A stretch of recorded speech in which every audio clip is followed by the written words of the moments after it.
Hello dears, ഇന്ന് നമുക്ക് ഒരു ലവ് റീഡിംഗ് നോക്കാം. അപ്പം ഈ ഒരു ലവ് റീഡിങ്ങിൽ ഞാൻ ഗൈഡൻസ് കൂടി ഉൾപ്പെടുത്തുന്നുണ്ട്. അപ്പം ഇതൊരു ജനറൽ റീഡിംഗ് ആണ്, ടൈംലെസ് ആണ്. നിങ്ങൾ എപ്പോഴാണ് ഈ വീഡിയോ കാണുന്നത് അപ്പോൾ മുതൽ നിങ്ങൾക്ക് റെസൊണേറ്റ് ആയി തുടങ്ങുന്നതായിരിക്കും. ഇതൊരു ജനറൽ റീഡിംഗ് ആയതുകൊണ്ട് തന്നെ ഒരുപാട് പേരുടെ എനർജീസ് ആവാം ഇവിടെ വരുന്നത്. നിങ്ങൾക്ക് റെസൊണേറ്റ് ആവുന്ന കാര്യങ്ങൾ മാത്രം എടുക്കുക, അല്ലാത്തത് വിട്ടുകളയുക. ജനറൽ റീഡിംഗ് കണ്ടതിന് ശേഷം ആരും ലൈഫിൽ ഒരു ഡിസിഷൻ എടുക്കാതെ ഇരിക്കുക. ഞാൻ കാർഡ്സ് എല്ലാം ഓൾറെഡി എടുത്തു വെച്ചിട്ടുണ്ട്. ഇതൊരു ലവ് റീഡിംഗ് ആണ്, നിങ്ങളുടെ റിലേഷൻഷിപ്പിന്റെ. അതുപോലെ തന്നെ ഗൈഡൻസും ഉണ്ട് ഈ ഒരു റീഡിങ്ങിൽ. അപ്പം വീഡിയോ ഫുൾ ആയിട്ട് എല്ലാവരും കാണാനായിട്ട് ശ്രമിക്കുക. അപ്പൊ നമുക്ക് റീഡിങ്ങിലേക്ക് പോവാം. നമുക്ക് ഫസ്റ്റ് കാർഡ് കിട്ടിയിരിക്കുന്നത് ചാരിയറ്റ് ആണ്. അതായത് നിങ്ങളുടെ പേഴ്സണുമായിട്ടുള്ള റിലേഷൻഷിപ്പ് ലോങ് ഡിസ്റ്റൻസ് റിലേഷൻഷിപ്പ് ആണെന്നാണ് എനിക്ക് ഇവിടെ കാണാനായിട്ട് സാധിക്കുന്നത്. മേ ബി നിങ്ങൾ ഒരു യാത്രയിലായിരിക്കാം ഈ ഒരു പേഴ്സണെ ആദ്യമായിട്ട് മീറ്റ് ചെയ്തത്. അതുപോലെ കണ്ടുമുട്ടിയപ്പോൾ തന്നെ നിങ്ങൾക്ക് വളരെയധികം ഈ ഒരു വ്യക്തിയോട് വളരെയധികം ഒരു അട്രാക്ഷൻ ഫീൽ ചെയ്തിട്ടുണ്ടായിരിക്കാം. അങ്ങനെ പ്രണയത്തിലായ വ്യക്തികളായിരിക്കാം നിങ്ങൾ തമ്മിൽ. എന്തായാലും നിങ്ങൾ വളരെ ആഗ്രഹത്തോടു കൂടിയിട്ട് മുന്നോട്ട് കൊണ്ടുപോയ റിലേഷൻഷിപ്പ് ആണെന്നാണ് എനിക്ക് ഇവിടെ കാണാൻ സാധിക്കുന്നത്. നിങ്ങളുടെ റിലേഷൻഷിപ്പിൽ ഒരുപാട് പ്രതിസന്ധി ഘട്ടങ്ങൾ ഉണ്ടായിരുന്നു, അല്ലെങ്കിൽ ഇപ്പോഴും നിലനിൽക്കുന്നു. അതാണ് കാണാൻ സാധിക്കുന്നത്. എന്നാലും നിങ്ങളുടെ ആത്മവിശ്വാസം നിങ്ങൾ കൈവിട്ടിട്ടില്ല എന്നുള്ളത് കാണാൻ സാധിക്കുന്നു. അതുപോലെ തന്നെ എന്ത് പ്രതിസന്ധി ഘട്ടങ്ങളെയും നിങ്ങൾ ഒരു സന്തോഷപൂർവ്വം നേരിട്ടിട്ടുണ്ടായിരിക്കാം. അതുപോലെ തന്നെ നിങ്ങളുടെ റിലേഷൻഷിപ്പിന്റെ ഗതി തിരിച്ചുവിടാനായിട്ട്, അതായത് നിങ്ങളുടെ പേഴ്സണുമായിട്ടുള്ള റിലേഷൻഷിപ്പിന്റെ ഗതി തിരിച്ചുവിടാനായിട്ട് പലരും ഇതിനോടകം തന്നെ ട്രൈ ചെയ്തിട്ടുണ്ടായിരിക്കാം. അല്ലെങ്കിൽ നിങ്ങളുടെ റിലേഷൻഷിപ്പിനെതിരായിട്ട് നിൽക്കുന്ന വ്യക്തികൾ നിങ്ങളുടെ റിലേഷൻഷിപ്പിൽ ഉണ്ടായിരിക്കാം. എന്തായാലും നിങ്ങൾക്ക് ഈ ഒരു പേഴ്സൺ ഇല്ലാതെ പറ്റുന്നുണ്ടാവില്ല. കാരണം നിങ്ങൾ ആ പേഴ്സണിന് അത്രയധികം അഡിക്റ്റ് ആയിരിക്കാം. മേ ബി ഈ ഒരു പേഴ്സണെ കാണാൻ വളരെയധികം നല്ല ഒരാളായിരിക്കാം.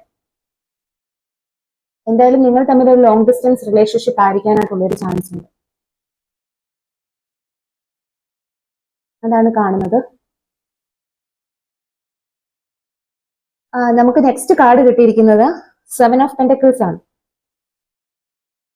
അതായത് നിലവില് നിങ്ങൾക്ക് വളരെയധികം നിരാശ തോന്നുന്നതായിട്ട് കാണുന്നു. അതായത് നിങ്ങളുടെ ശ്രമങ്ങൾ നിങ്ങൾ ആഗ്രഹിക്കുന്ന ഫലം നൽകുന്നില്ലെന്ന് നിങ്ങൾക്ക് തോന്നുന്നുണ്ടായിരിക്കാം. നിങ്ങൾ ഒരുപാട് എഫേർട്സ് ഇടുന്നുണ്ടായിരിക്കാം ഈ ഒരു റിലേഷൻഷിപ്പിന് വേണ്ടിയിട്ട്. പക്ഷെ അതിനൊരു റിസൾട്ട് കിട്ടാത്തത് നിങ്ങളെ വളരെയധികം വിഷമത്തിലാക്കുന്നു എന്നുള്ളതാണ് എനിക്കിവിടെ കാണാൻ സാധിക്കുന്നത്. അതുകൊണ്ട് തന്നെ നിങ്ങൾ വളരെയധികം വിഷമത്തിലുമാണ്. അതുപോലെ തന്നെ ഈ ഒരു റിലേഷൻഷിപ്പിന് വേണ്ടിയിട്ട് വെയിറ്റിംഗിലുമാണെന്നാണ് എനിക്ക് കാണാൻ സാധിക്കുന്നത്. എന്നാൽ നിങ്ങൾക്ക് ഇപ്പോൾ തരുന്ന അഡ്വൈസ് എന്തെന്നാൽ, നിങ്ങൾ ഈ ഒരു സമയം വിഷമിച്ചിരിക്കേണ്ടവരല്ല എന്നുള്ളത് നിങ്ങൾ മനസ്സിലാക്കുക. ചിലപ്പോൾ നിങ്ങളുടെ വ്യക്തിയുമായിട്ടുള്ള ബന്ധത്തിന്റെ വളർച്ചയ്ക്ക് ഇനിയും സമയം എടുത്തേക്കാം. അതുകൊണ്ട് നിങ്ങൾ ക്ഷമയോടുകൂടി തുടരുക, ശ്രമം ഉപേക്ഷിക്കാതെ ഇരിക്കുക എന്നുള്ളതാണ് യൂണിവേഴ്സ് ഇപ്പോൾ തരുന്ന അഡ്വൈസ്. ഇനി നമുക്ക് നെക്സ്റ്റ് കാർഡ് കിട്ടിയിരിക്കുന്നത് എംബറർ എന്നുള്ള ഒരു കാർഡാണ്. അതായത് ഈ ഒരു വ്യക്തി, അതായത് നിങ്ങൾ സ്നേഹിക്കുന്ന വ്യക്തി ഒരു അധികാര സ്ഥാനത്തിൽ ഇരിക്കുന്ന വ്യക്തിയായിട്ടാണ് എനിക്ക് ഇവിടെ കാണാൻ സാധിക്കുന്നത്. അതായത് മറ്റുള്ളവർ ഈ വ്യക്തിയുടെ കീഴിൽ ജോലി ചെയ്യുന്നുണ്ടായിരിക്കാം. ഈ ഒരു വ്യക്തി എന്ന് പറയുന്നത് ഒരു ടീം ലീഡർ ആയിരിക്കാനായിട്ടുള്ള ഒരു ചാൻസ് ഉണ്ട്. അതുപോലെ തന്നെ പാരമ്പര്യ മൂല്യങ്ങളെ വിശ്വസിക്കുന്ന ഒരു വ്യക്തി ആയിരിക്കാം. വളരെയധികം ദേഷ്യമുള്ള ഒരു വ്യക്തിയായിരിക്കാം. പെട്ടെന്നായിരിക്കാം ഈ ഒരു വ്യക്തിക്ക് ദേഷ്യം വരുന്നത്. അത് ആ ഒരു വ്യക്തിയുടെ ക്യാരക്ടർ അങ്ങനെയാണ്, ഈഗോ ഉള്ള ഒരു ക്യാരക്ടറാണ്. എന്നാലും ഉള്ളില് ഒരുപാട് സ്നേഹം കൊണ്ടു നടക്കുന്ന ഒരു വ്യക്തിയായിട്ടാണ് എനിക്കിവിടെ കാണാൻ സാധിക്കുന്നത്. ഉള്ളിൽ ഒരുപാട് സ്നേഹമുണ്ട്, പക്ഷെ അതൊന്നും അവർക്ക് പ്രകടിപ്പിക്കാൻ അറിയില്ല. അതാണ് ആ ഒരു വ്യക്തിയുടെ പോരായ്മ എന്ന് പറയുന്നത്. അതുപോലെ തന്നെ കുടുംബത്തിന് പ്രാധാന്യം കൊടുക്കുന്ന ഒരു വ്യക്തിയായിട്ടാണ് കാണുന്നത്. വളരെയധികം ദൈവവിശ്വാസമുള്ള ഒരു വ്യക്തിയാണ്. പാരമ്പര്യ മൂല്യങ്ങളെ ഉയർത്തിപ്പിടിച്ചുകൊണ്ട് നടക്കുന്ന വ്യക്തിയാണ്. അതാണ് നിങ്ങളുടെ വ്യക്തിയുടെ എനർജി. ഇനി നിങ്ങൾക്ക് തരാനുള്ള അഡ്വൈസ് ആണിത്. ദി വേൾഡ് കാർഡാണ് കിട്ടിയിരിക്കുന്നത്. അതായത് നിങ്ങളുടെ ലൈഫിന്റെ ഒരു ചാപ്റ്റർ ആണ് എൻഡ് ആയിട്ടുള്ളത് എന്ന് നിങ്ങൾ മനസ്സിലാക്കുക. ഈ സമയം നിങ്ങൾ വളരെയധികം ആത്മവിശ്വാസത്തോട് കൂടിയിട്ട് നിങ്ങളുടെ ലൈഫിന്റെ അടുത്ത ചാപ്റ്ററിലേക്ക് കടക്കുക. അത് നിങ്ങളുടെ റിലേഷൻഷിപ്പിലായിക്കോട്ടെ, കരിയറിലായിക്കോട്ടെ, നിങ്ങൾ പുതിയ തുടക്കത്തെ സ്വീകരിക്കാൻ തയ്യാറായിട്ടിരിക്കുക. അതുപോലെ തന്നെ മാറ്റം അനിവാര്യമെന്ന് നിങ്ങൾ മനസ്സിലാക്കുക. ഈ ഒരു സമയം നിങ്ങൾ ഒരു ആക്ഷൻ എടുത്ത് മുന്നോട്ട് നീങ്ങുക. നിങ്ങൾ ഇവിടെ പേടിച്ച് നിൽക്കേണ്ടവരല്ല എന്ന് നിങ്ങൾ മനസ്സിലാക്കുക. നിങ്ങൾ ഇവിടെ പേടിച്ച് നിന്നാൽ നിങ്ങൾ ലൈഫിന്റെ പുതിയ ചാപ്റ്റർ നിങ്ങൾക്ക് കടക്കാനായിട്ട് സാധിക്കുകയില്ല. മറിച്ച് നിങ്ങൾ ജീവിതത്തിലും നിങ്ങളുടെ ജീവിതയാത്രയിലും നിങ്ങളുടെ കഴിവിലും നിങ്ങൾ വിശ്വസിക്കുക. അതാണ് യൂണിവേഴ്സ് തരുന്ന അഡ്വൈസ്. നിങ്ങൾ ഇവിടെ പേടിച്ച് നിൽക്കേണ്ടവരല്ല.